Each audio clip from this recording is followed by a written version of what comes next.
Modern psychology has a word that is probably used more than any other word in psychology. It is the word maladjusted. Maladjusted. I would like to say to you today that there are some things in our society and some things in our world for which I'm proud to be maladjusted. And I call upon all men of goodwill to be maladjusted to these things until the good society is realized. Until the good society is realized. Until the good society is realized. You can't come forward against the world's most powerful intelligence agencies and be completely free from risk, because they're such powerful adversaries that no one can meaningfully oppose them. If they want to get you, they'll get you in time. But at the same time, you have to make a determination about what it is that's important to you. And if living unfreely but comfortably is something you're willing to accept, you can get up every day, you can go to work, you can collect your large paycheck for relatively little work against the public interest. If you realize that that's the world that you helped create, and it's going to get worse with the next generation and the next generation who extend the capabilities of this sort of architecture of oppression, you realize that you might be willing to accept any risk.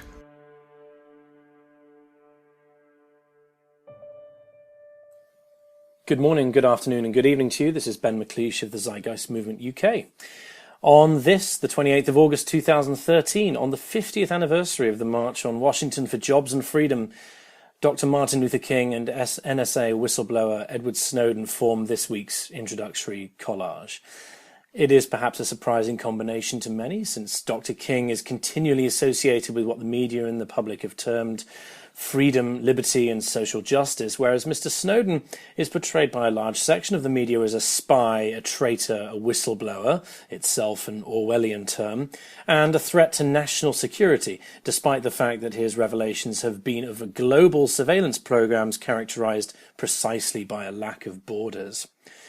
The combination of these two individuals is, however, entirely natural if the question we wish to address, and that I wish to address here in a moment, is where the protections and liberties of the individual in relation to the state and its population have migrated in the 50 years since Dr. King delivered his most famous speech to some 200 to 300,000 on the steps of the Lincoln Memorial in Washington, D.C.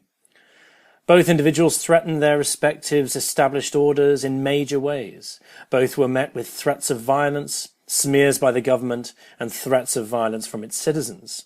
In King's case, actual bodily harm came to him many times before he was murdered, a crime for which the US government has since been implicated at a civil trial some 13 years ago. To those who might be surprised at that so-called revelation, I recommend the King Center website, which contains the full transcript of the case, known as Coretta Scott King versus Jowers and Other Unknown Conspirators. What was the struggle of the emancipated yet unfree black American population for equal labor rights and egalitarianism?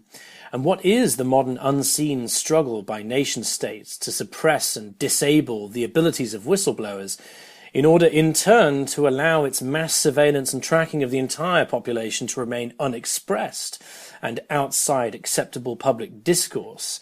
Share a thought gene expressed best by Noam Chomsky in Understanding Power. Remember, any state has a primary enemy, its own population.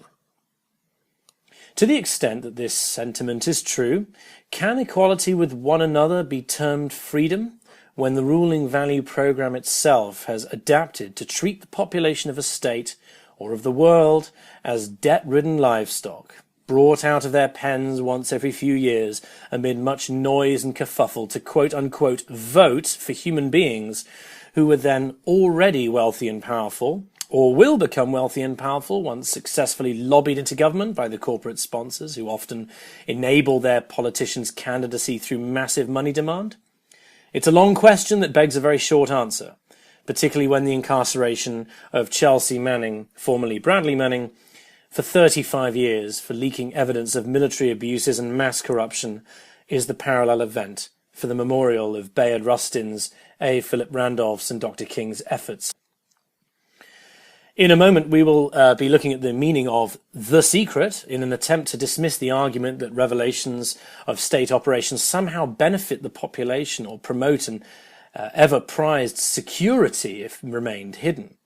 We will also analyse the necessary effect that a national security state has upon the media and upon investigative journalism. And we'll look at what secrets do to informational and historical integrity. All this with help from audio clips from Christopher Hitchens in 1987, Julian Assange in 2010, Chelsea Manning, and excerpts from the website Media Lens, which regularly breaks down the ruling thought processes in the now almost entirely corporate-controlled media. But first, some news pertaining specifically to the Zeitgeist movement, and it has been a busy few weeks for our cause to promote a rational world based on not political machinations and myth, but on the great understandings of the scientific method, free inquiry, and the leveraging of technology to rapidly and in a truly sustainable way build in the rights and freedoms of humanity into the technical and social structure where they are presently only lobbied and rallied for by groups who can afford the time or money to do so. A few weeks ago, the BBC News website ran an article on a gentleman called Colin Turner, the mind behind the Free World Charter. Colin is an advocate of the Zeitgeist Movement and the Venus Project, who is attempting presently to travel the UK without the assistance of money.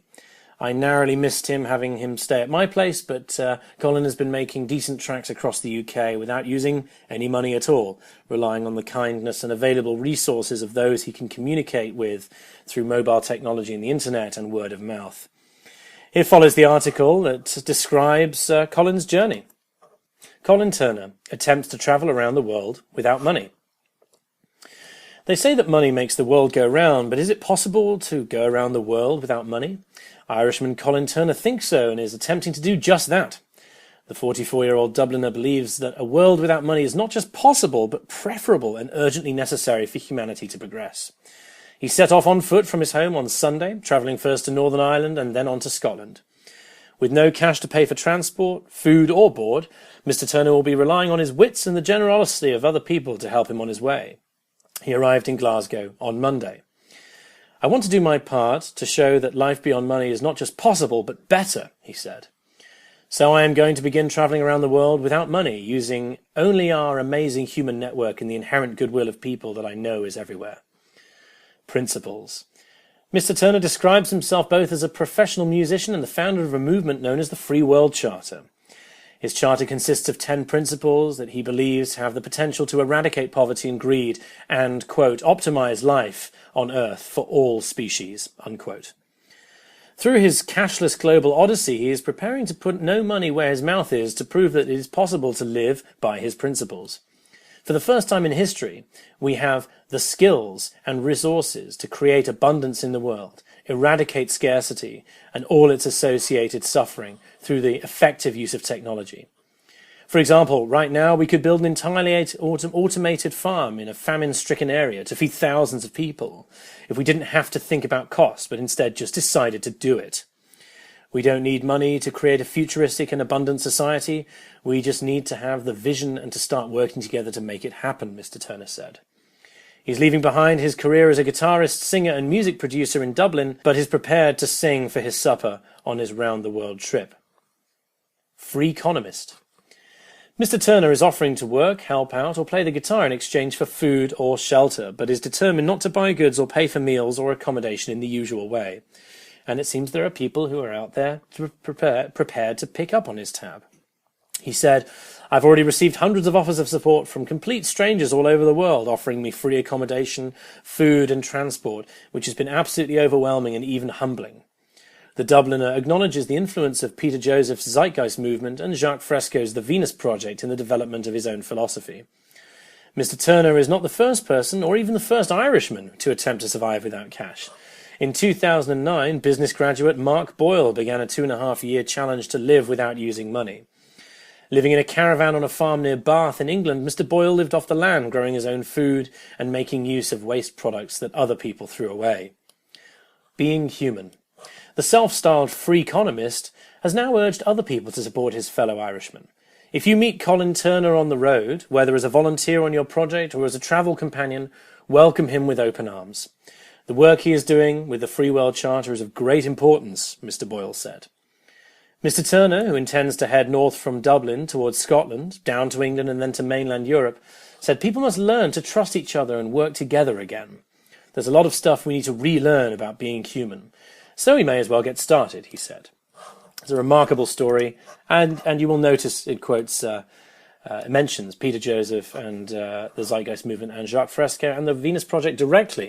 And it was then on the 25th of August, Sunday last, according to the time of this broadcast at least, that the BBC then picked up on the reference to Jacques Fresco's work with the Venus Project and ran a video on the efforts of the project to design and redesign in a unified, holistic and ultra-adapted way the cities of the world to meet the needs of humanity and its necessary environment in the 21st century.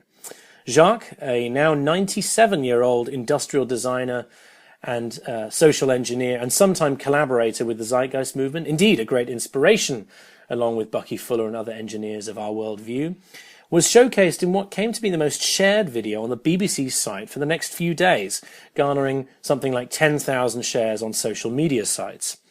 These ideas, this vision, and the requirement of their realization for true social harmony and justice are popular and engaging, as is evidenced by the traffic they garner when they are showcased. It was, as our British movement members all seem to agree, a good bank holiday weekend for the internet. As if it weren't quite enough for the BBC to have touched on our worldview twice in such a brief amount of time, shortly after the video on the Venus Project, a video article on the sharing economy amongst the millennials appeared in the BBC site as well, begging the question as to whether some kind of editorial change might have been recently afoot in the offices of Auntie, as we nicknamed the Beeb. The article cites the heavy financial crisis effects upon 18 to 34-year-olds alive now, and they're turning to something that I myself have had to cover before on the Zeitgeist Movement's UK blog, the 21st century habit of engaging with systems of shared access to transport, accommodation, and many other services that hitherto were only available or predominantly available as ownership model behaviours. This video can easily be found on the BBC website if sharing economy is searched, and echoes an excellent documentary on this subject called Us Now, which can be found for free on YouTube and other video services. The move from owning one of everything to flexible and larger system-designed access to goods and services is not exactly a resource-based economic model of life, which we outline in our works copiously, but it is a major step away from the so-called sovereignty of ownership. Were John Locke alive today, he may quietly be revising his claim that liberty cannot exist without private property.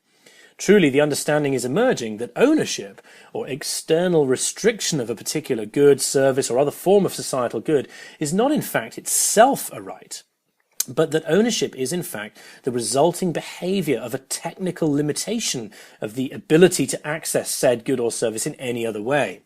Before networked computing, the possibility of the zip car was simply impractical. Before social networking and its natural promotion of a sense of belonging to a wider global community, Airbnb or couch surfing was not only difficult, but considered to be irrationally dangerous to participate in. Before the emergence of 3D printing and the growing maker movement, the idea of shared schematics for new products available free as physicals from the Pirate Bay and many other sources was simply not conceived of. As such, the great shift in production, access and interaction is towards a unified and yet decentralized method of global resource management and accounting. Any economist who tells you this is not a trend or it's temporary is perhaps missing the point. A great deal of wealth exists when it is made accessible. Information as a resource acquires value rather than depreciates when it is shared, unlike traditional physical goods. As Bucky Fuller states in his monolithic critical path, we are beginning to do more with less, or ephemeralizing our social operation. Or at least, we're proving that it would be possible were it not for the natural pushback from an established power structure which benefits off the back of restriction or lack of universality of availability. I'm reminded again of Dr. King and particularly of Bayard Rustin, who battled on the platform of job equality in the 1960s. In the 21st century, TZM and other groups of individuals who have noted the decline in the percentage of the population of a nation required to work and oversee increasingly more mechanized and cybernated systems, we find ourselves lobbying for the opposite demands of Mr. Rustin, but for the same reasons. It is the emancipation from boring, repetitive, and dangerous labour which spells the Emancipation Proclamation for all of humanity, no matter what colour their bodies' gene sets have evolved to express in response to the environmental heritage of their lineage, or race, as we still stubbornly call it, despite the fact that the human family isn't subdivided by race. And it isn't only just boring or dangerous jobs either. Most of social operation around you isn't dictated by a need to meet the challenges and possibilities of the environment for human life enrichment and promotion of life in general. David Graeber, a sometime supporter of our movement, authored last week an article for Strike magazine, which is worth reading out here as well, called On the Phenomenon of Bullshit Jobs. On the Phenomenon of Bullshit Jobs by David Graeber. In the year 1930, John Maynard Keynes predicted that, by the century's end, technology would have advanced sufficiently that countries like Great Britain or the United States would have achieved a 15-hour work week. There's every reason to believe that he was right. In technological terms, we are quite capable of this. And yet, it didn't happen. Instead, technology has been marshalled, if anything, to figure out ways to make us all work more. In order to achieve this, jobs have had to be created that are effectively pointless. Huge swathes of people in Europe and North America in particularly spend their entire working lives performing tasks they secretly believe do not really need to be performed. The moral and spiritual damage that comes from this situation is profound. It is a scar across our collective soul, yet virtually no one talks about it. Why did Keynes' promised utopia, still being eagerly awaited in the 1960s, never materialize? The standard line today is that he didn't figure in the massive increase in consumerism. Given the choice between less hours and more toys and pleasures, we've collectively chosen the latter. This presents a nice morality tale, but even a moment's reflection shows it can't really be true. Yes, we have witnessed the creation of an endless variety of new jobs and industries since the 20s, but very few have anything to do with the production and distribution of sushi, iPhones, or fancy sneakers. So, what are these new jobs precisely? A recent report comparing employment in the US between 1910 and 2000 gives us a clear picture, and, I note, one pretty much exactly echoed in the UK. Over the course of the last century, the number of workers employed as domestic servants in industry and in the farm sector has collapsed dramatically. At the same time, professional, managerial, clerical, sales and service workers tripled, going from 1/4 to 3/4 of total employment. In other words, productive jobs have, just as predicted, been largely automated away. Even if you count industrial workers globally, including the toiling masses in India and China, such workers are still not nearly so large a percentage of the world population as they used to be. But rather than allowing a massive reduction of working hours to free the world's population to pursue their own projects, pleasures, visions, and ideas, we have seen the ballooning not even so much of the service sector as of the administrative sector, up to and including the creation of whole new industries like financial services or telemarketing, or the unprecedented expansion of sectors like corporate law, academic and health administration, human resources and public relations. And these numbers do not even reflect on all those people whose job is to provide administrative, technical or security support for these industries, or for that matter the whole host of ancillary industries, dog washers, all-night pizza deliverymen, that only exist because everyone else is spending so much of their time working in all the other ones. These are what I propose to call bullshit jobs. It's as if someone were out there making up pointless jobs just for the sake of keeping us all working. And here, precisely, lies the mystery. In capitalism, this is precisely what is not supposed to happen. Sure, in the old inefficient socialist states like the Soviet Union, where employment was considered both a right and a sacred duty, the system made up as many jobs as they had to. This is why in Soviet department stores it took 3 clerks to sell a piece of meat. But of course, this is the sort of very problem market competition is supposed to fix. According to the economy theory, at least the last thing a profit-seeking firm is going to do is shell out money to workers they don't really need to employ. Still, somehow, it happens. While corporations may engage in ruthless downsizing, the layoffs and speed-ups invariably fall on that class of people who are actually making, moving, fixing, and maintaining things. Through some strange alchemy no one can quite explain, the number of salaried paper pushers ultimately seems to expand, and more employees find themselves, not unlike Soviet workers actually, working 40 or 50 hours, 50-hour weeks on paper, but effectively working 15, just as Keynes predicted, since the rest of their time is spent organising or attending motivational seminars, updating their Facebook profiles, or downloading TV box sets. The answer clearly isn't economic, it's moral and political. The ruling class has figured out what a happy and productive population with free time on their hands is a mortal danger. Think of what started to happen when this even began to be approximated in the 1960s. And on the other hand, the feeling that work is a moral value in itself and that anyone not willing to submit themselves to some kind of intense work discipline for most of their waking hours deserves nothing is extraordinarily convenient for them. Once, when contemplating the apparent endless growth of administrative responsibilities in British academic departments, I came up with one possible vision of hell. Hell is a collection of individuals who are spending the bulk of their time working on a task they don't like and are not especially good at. Say they were hired because they were excellent cabinet makers, and then discover that they are expected to spend a great deal of their time frying fish. Neither does the task really need to be done. At least there's only a very limited number of fish that need to be fried. Yet somehow they all become so obsessed with resentment at the thought that some of their co-workers might be spending more time making cabinets and not doing their fair share of the fish frying responsibilities, that before long there's endless piles of useless, badly cooked fish piling up all over the workshops, and it's all that anyone really does. I think it's actually a pretty accurate description of the moral dynamics of our own economy. Now, I realise that such arguments is going to run into immediate objections. Who are you to say what jobs are really necessary? What's necessary anyway? You're an anthropology professor. What's the need for that? And indeed, a lot of tabloid readers would take the existence of my job as the very definition of wasteful social expenditure. And on one level, this is obviously true. There can be no objective measure of social value. I would not presume to tell anyone, someone who is convinced that they're making a meaningful contribution to the world, that really they're not. But what about those people who are themselves convinced their jobs are meaningless? Not long ago, I got back in touch with an old school friend who I hadn't seen since I was 12.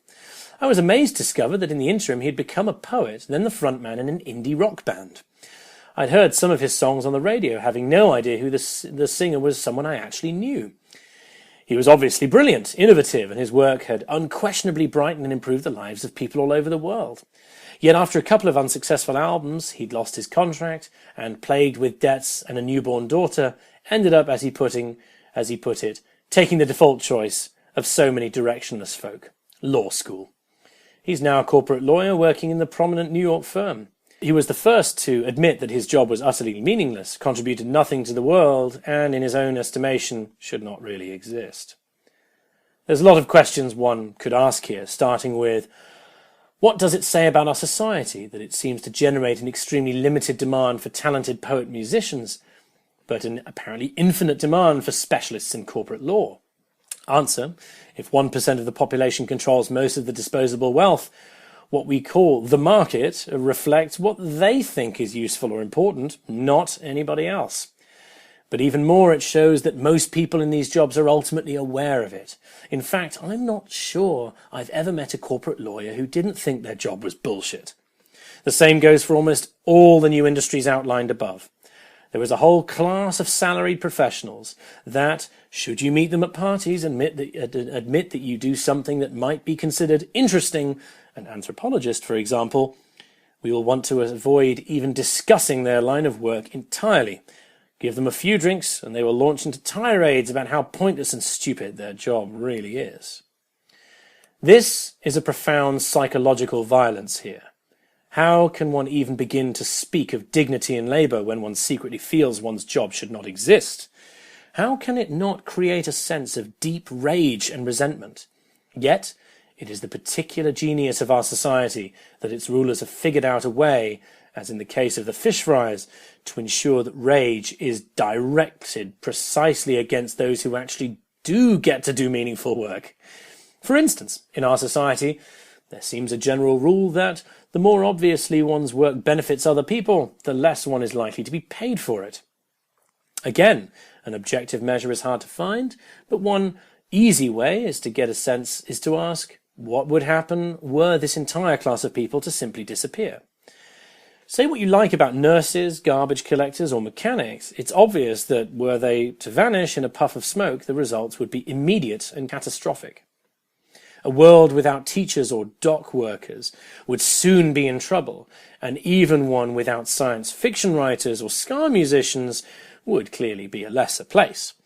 It's not entirely clear how humanity would suffer were all private equity CEOs, lobbyists, PR researchers, actuaries, telemarketers, bailiffs, or legal consultants to similarly vanish.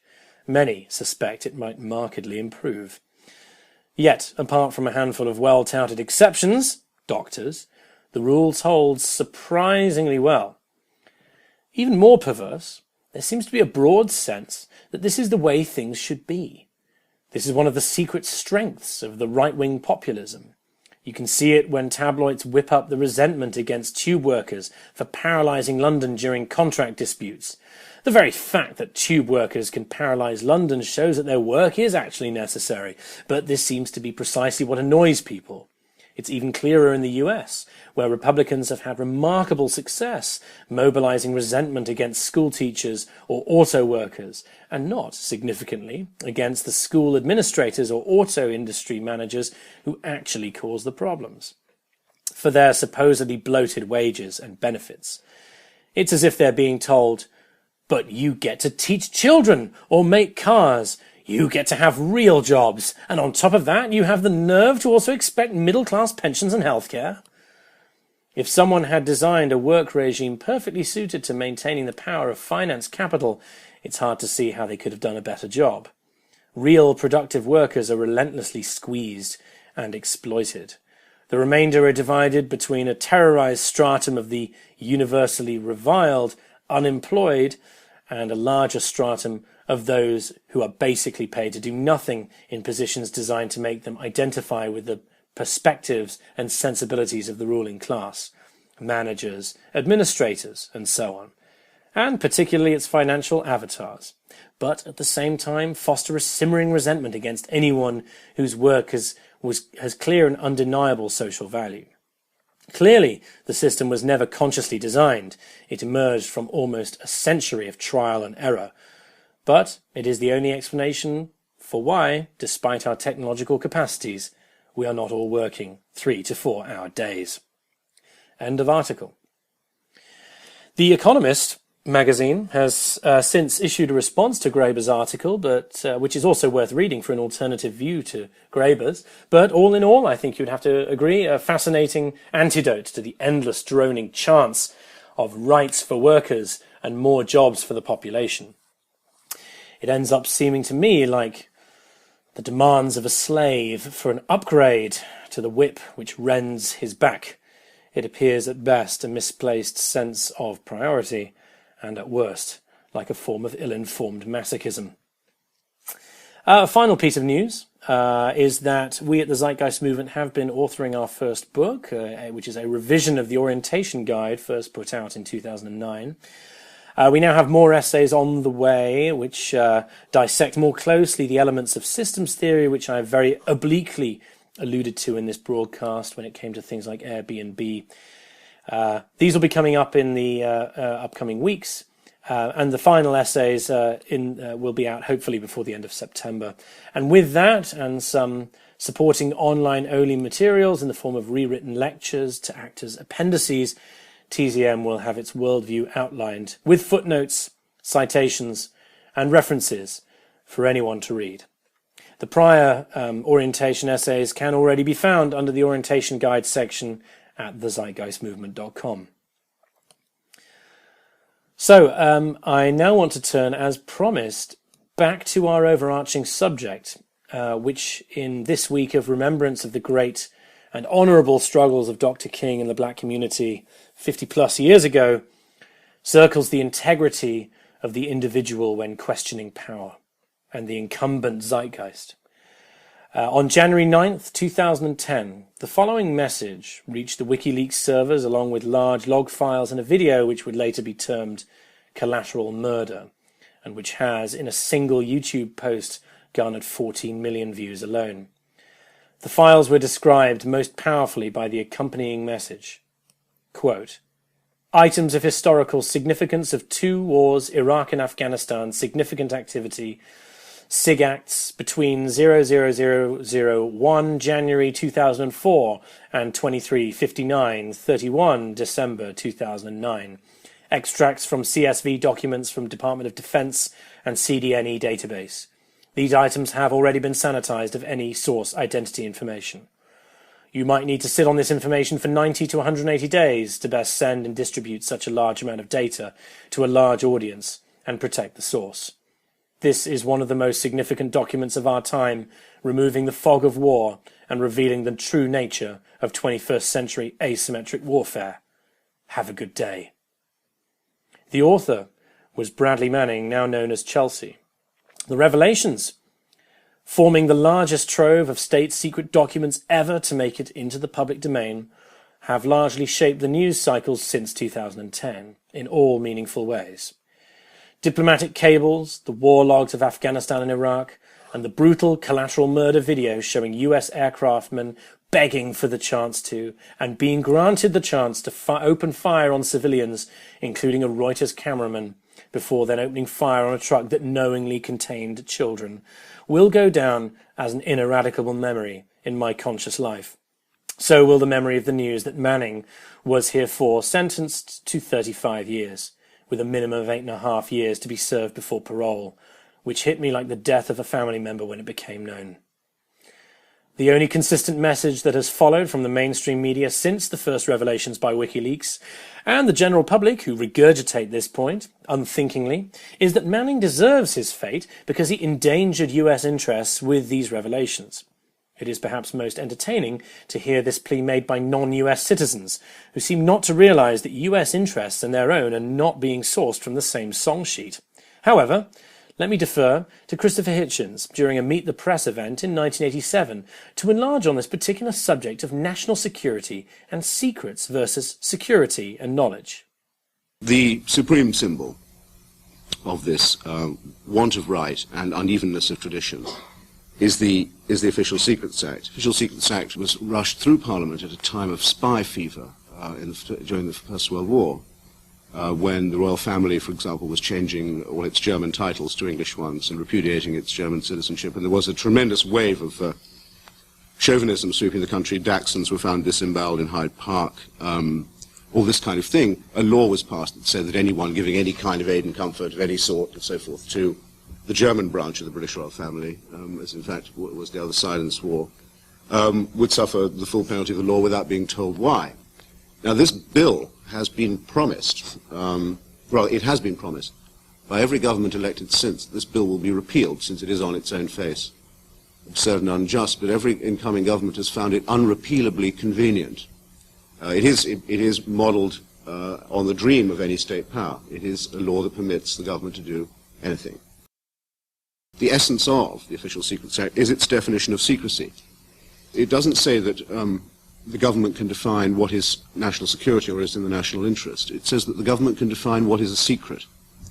It means that it is no defense in a court case brought under Section 5 of the Official Secrets Act to prove that the information you printed was already in the public domain. That doesn't mean it cannot be defined as secret. I don't know how many of you have been to London. Well, even those of you who've only seen pictures of the skyline may recognize the Post Office Tower. It's the largest structure on the London skyline. Because the Post Office Tower is the centre of a nexus of communications technology in Britain, it was ruled to be an official secret in the course of this trial in which I featured. Couldn't be mentioned in front of the jury, couldn't be entered in evidence as existing at all. Now, the fact that it was no defence for our lawyers to say the existence of the Post Office Tower, Your Worship, is not a secret. It is already in the public domain. It was defined for all purposes of the trial as location 1. The island of Cyprus, which is also a republic and a member of the Committee of Nations, where there are several British intelligence listening stations, which you can go to in a tourist car and drive up to the gates of, was defined as location 2. The island of Cyprus was ruled to be, its existence was ruled to be an official secret for the purpose of the trial. And that's not considered absurd, because it is the government. If the government loses the right to define what is a secret, then it will have to fall back on defining something as national security, which would be obviously much more arbitrary. The control, therefore, must be, the government must have the right to say what is a secret, because otherwise the public domain defense in any pluralistic democracy will always be available. And if that is allowed, then the law is an ass, and that is precisely what a national security state may not or dare not permit. Therefore, of course, to be accused under the Official Secrets Act is axiomatically, ex hypothesi, to be found guilty, or rather, to be guilty. It's possible not to be convicted, but that's because the government simply cannot prosecute everybody who breaks it, since everybody in the practice of journalism breaks it necessarily every day. Collection of information, interestingly, is one of the charges of the statute under which you may be brought to trial. Collection of information is a heading under which you may be indicted, and that is, I think you'll readily see, a very difficult rap for a journalist to beat. The government, for example, can and does send what's called a D notice around Fleet Street. This notice says, if you become aware of the enclosed, or if you're already aware of it, don't print anything about it. Now, there is no way of taking the government to court and saying you mustn't do that, if you see what I mean. That can also lead to complications in the Official Secrets Act, because editors seeking to comply can say of an issue of defense spending, for example, would you please tell us what you don't want us to publish? That's been known to happen. I'd say that was bad enough, but the government under the Official Secrets Act refuses on the grounds that if they told them which bits they didn't want them to publish, they'd be telling them what the secret bits were. So, no, we're not telling you. You've just got to guess. And what are people going to do in that circumstance? They're going to do what Mr. MacDonald, I suspect, wants them to do, which is not print anything at all and go for the royal family's outings with corgis instead. And then you have the model press of a national security state. And then don't complain. The most obvious danger in the light of these revelations, and of the revelations of whistleblowers, is the danger of state-based power and the demonstration that very often these secrets that are revealed are around the forms of aggression that state power perpetrates against its own people. There is no particular political persuasion which is immune from this. If the NSA leaks from Edward Snowden have proven anything, it's that the mechanisms of government, of people, by other people, takes the form of control, systematic brainwashing, and fact revisions which attempt to disable the critical faculties of the population and turn the media and educational resources available to the population into instruments of domestic and foreign policy instead of self-evident information. This was most clearly seen when Snowden's story broke, and Snowden himself came forward as the leaker shortly afterwards. Media Lens, the weekly newsletter exposing media bias, documented the responses by the media, which themselves perfectly exemplify the demands of power rather than the veracity of reporting. Here is their entry on the subject, which was titled, "All Journalism is Advocacy Journalism. Minor edits to exclude unrelated stories." Writing for the Washington Post in June, Paul Farhi wondered if, in breaking the story of US National Security Agency's spying program, The Guardian's Glenn Greenwald had become something other than a journalist in the activist role he had taken. Farhi paraphrased comments from Edward Wasserman, Dean of the University of California at Berkeley's Journalism School, who said that having a social commitment did not disqualify anyone from being a journalist, but the public should remain skeptical of reporters who are also advocates. Farhi concluded that, quote, "the line between journalism, traditionally the dispassionate reporting of facts, and outright involvement in the news seems blurrier than ever." Interestingly, the claim that journalism traditionally involves the dispassionate reporting of facts, that journalists are typically not advocates, was advocated by a paid employee of a media corporation, the Washington Post. A few weeks later, Farhi reported that his newspaper had been quite literally bought by retail billionaire Jeff Bezos. Writing in Rolling Stone magazine, Matt Taibbi supplied a rare and refreshing challenge to this standard claim for the media's role. Quote, "All journalism is advocacy journalism. No matter how it's presented, every report by every reporter advances someone's point of view. The advocacy can be hidden, as it is in the monotone narration of the news anchor for a big network like CBS or NBC, where the biases of advertisers and corporate backers like GE are disguised in 1,000 subtle ways. Or it can be out in the open." Taibbi offered a striking example of the bias in ostensibly neutral reporting. Quote, "Try as hard as you want, a point of view will come forward in your story. Open any newspaper from the 30s or 40s, check the sports page. The guy who wrote up the box score, did he have a political point of view? He probably didn't think so, but viewed with 70 or 80 years of hindsight, covering a baseball game where blacks weren't allowed to play without mentioning the fact, that's apology and advocacy. Any journalist with half a brain knows that the biases of our times are always buried in our coverage." Like terrorism, it turns out that advocacy journalism is a sin committed only by opponents of established power. I'm going to read that bit again. Like terrorism, it turns out that advocacy journalism is a sin committed only by opponents of established power. The atomic bombing of Hiroshima and Nagasaki, quintessential terrorist acts, are not described as US nuclear terror. Similarly, reporters and commentators who endlessly obscure and even celebrate their government's crimes are not described as advocacy journalists. Mark Weisbrot provided a nice example of award-winning bias in his analysis of an episode of the US radio show This American Life, which won the prestigious Peabody Award for Distinguished Achievement in Electronic Journalism. The episode described a horrific massacre in 1982 by Guatemalan government forces of 200 people, almost the entire village of Dos Eres. The episode was courageous and impressive in many ways, Weisbrot noted. But, this is a quote, "But there's one striking omission. The US role in the UN Truth Commission in 1999 later determined to be genocide. The UN specifically noted Washington's role, and President Clinton publicly apologized for it. The first, and to my knowledge the only apology from an American president for US involvement in genocide." It is clear that the program's host, Ira Glass, was well aware that the US role in the Guatemalan genocide. He traveled to Central America and protested US war crimes in the region, and yet Glass chose not to mention his own country's deep involvement in the crimes. Weisbrot concluded, "That's what makes this such a compelling illustration of how censorship and self-censorship operate in the US media. It demonstrates, at the micro level, something that I have seen countless times in the past 15 years of talking with journalists about these issues. They have a good idea what the boundaries are and how much truth they can get away with. I have met many good journalists who try to cross these boundaries, and some succeed, but they often don't last very long." End of Media Lens entry. The sidelining of journalists mentioned prior, actually, by Christopher Hitchens in the clip I played, and underlined above in a more active sense as a priority and actually a goal of reporting rather than a danger inherent in the act of reporting, is most perfectly underlined by Julian Assange in 2010 in an address in Norway. You should remember Solzhenitsyn's words that in the right moment, one word of truth outweighs the world.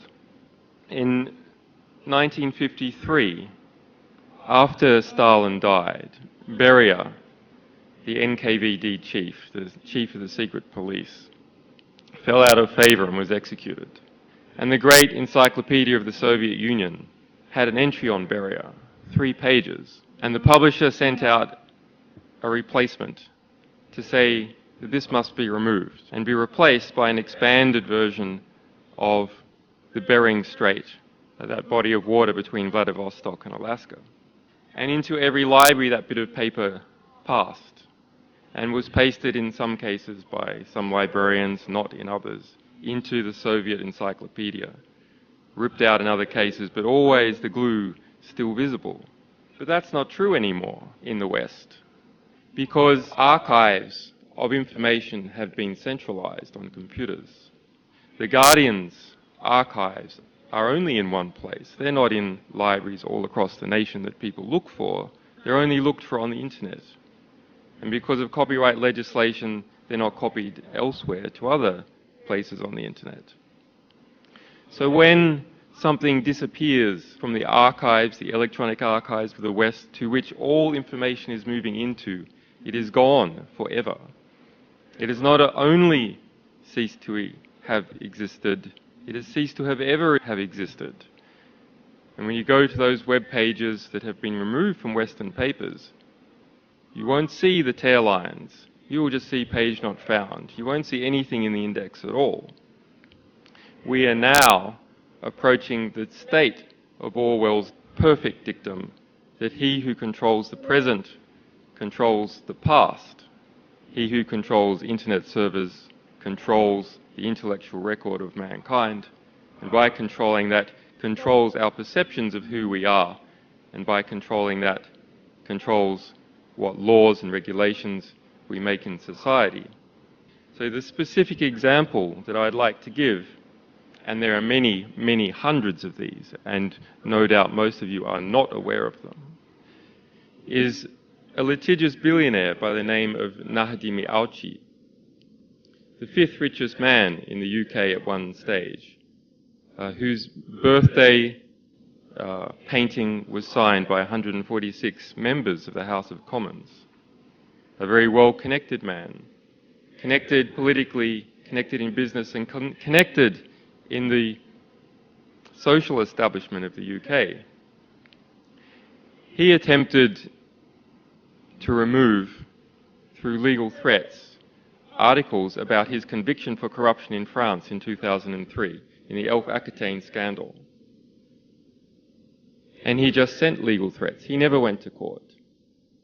And The Guardian removed four articles about that case from its records that were over 5 years old, and it never told its readers.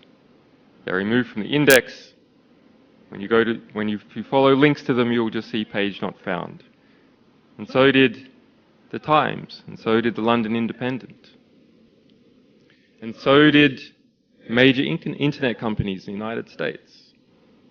But that's just one example of a litigious billionaire, and there are hundreds. In the UK right now, there are 300 secret gag orders. Those are gag orders that not only prevent the press from reporting corruption and abuse, they prevent the press from reporting that the press has been gagged. This is not the liberal democracy that we had all dreamed of. This is an encroaching, privatized censorship regime.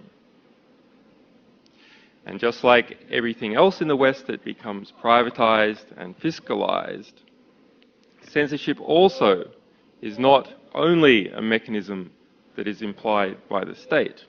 It is something that can be hijacked by wealthy plutocrats, by big companies, to use the coercive mechanisms of the state through the judicial system, through unequal access to the judicial system, through patronage networks, to have material removed permanently from the historical record.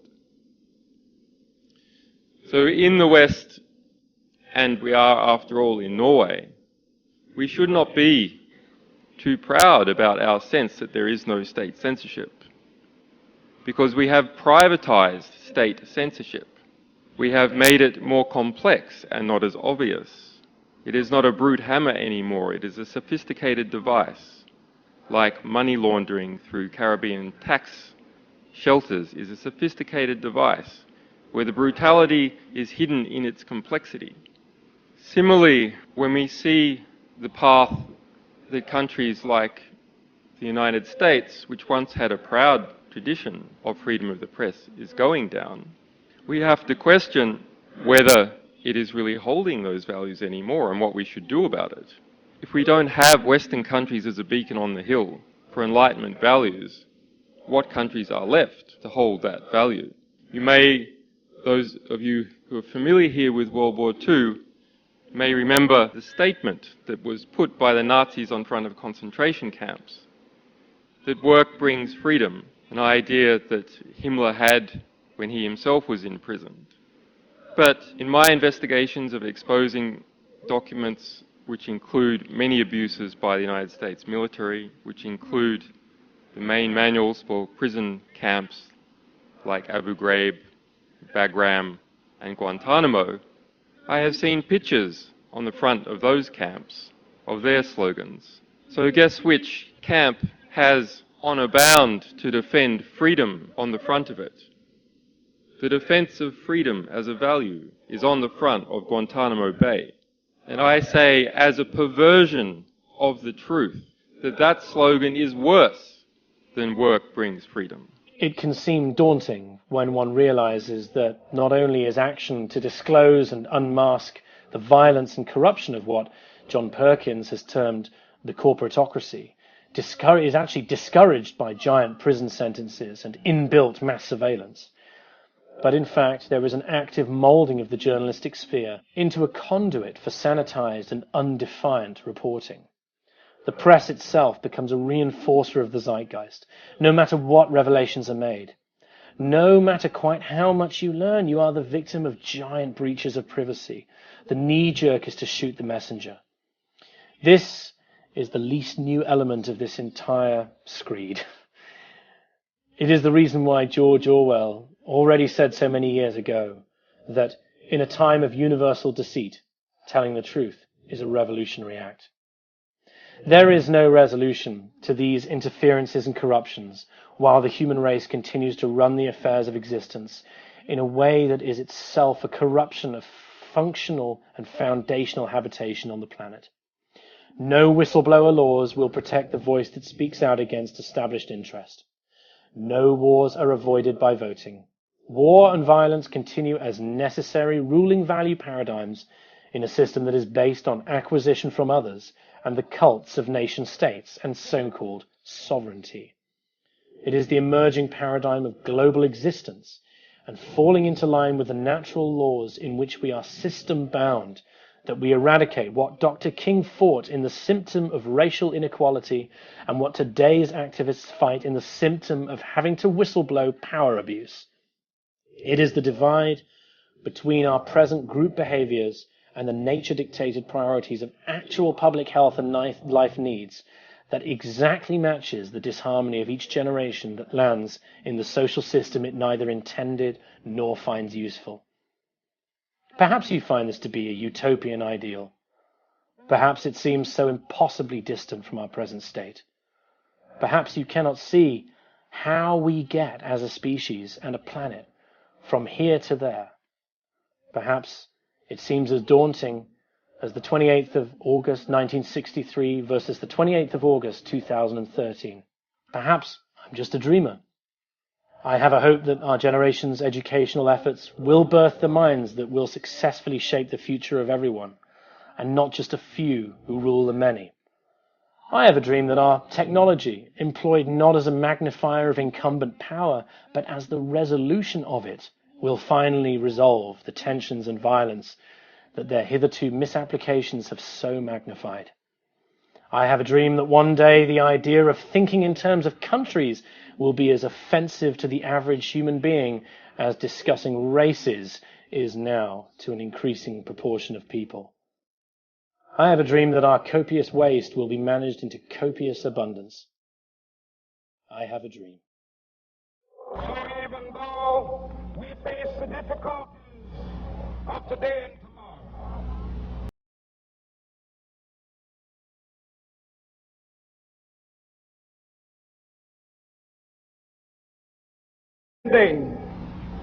this nation will rise up and live out the true meaning of its creed. We hold these truths to be self-evident, that all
you.